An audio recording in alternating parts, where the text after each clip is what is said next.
Beginnings at an elite school. Renata sighed, her fingers fiddling with the straps of her worn backpack. Before her loomed the majestic gates of Merak University, an institution more like a palace than a place of learning. Artistic murals adorned the walls, and luxury cars lined the parking lots, gleaming in the morning sun. "This is..." she murmured softly, trying to calm her racing heartbeat.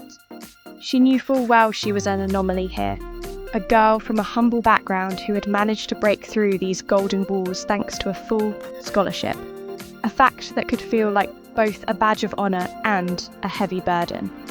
She had to succeed for her family and to prove she deserved to be among these elites.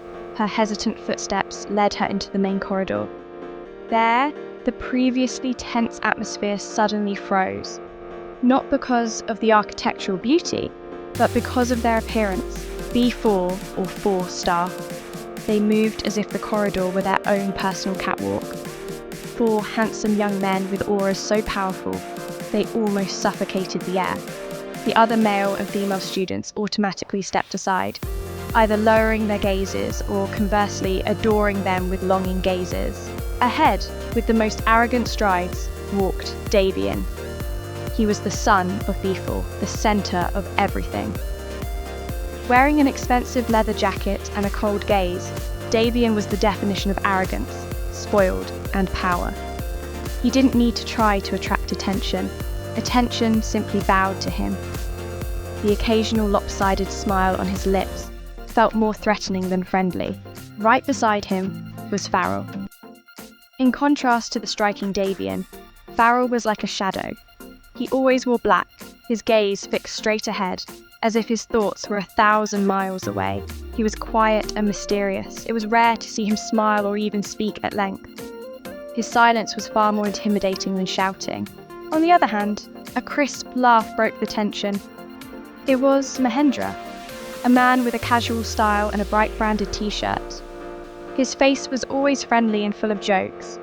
He was the relaxed and humorous member of B4, often acting as a mediator or consolation when the atmosphere became too tense. But beneath his easy laugh, there was a sharp wit. Finally, with perfectly styled blonde hair and a flirtatious wink at every girl he passed, was Wira. He was a master of flirting, a true playboy. Sweet words flowed from his mouth as easily as breath, and he revelled in the admiration he garnered. As they walked past Renata, Davian's gaze accidentally or intentionally swept over her. It was quick, dismissive, and lingered for a moment on her worn backpack.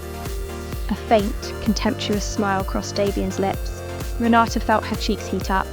She looked down, her heart pounding again, this time not from nervousness, but from a faint anger.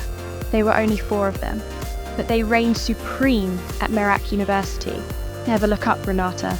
Focus on your goal," she whispered to herself, before daring to continue walking away from the aura of B4's dominance towards her first class. This was the beginning of her struggle.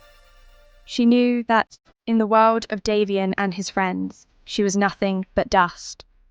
But even dust can become a storm.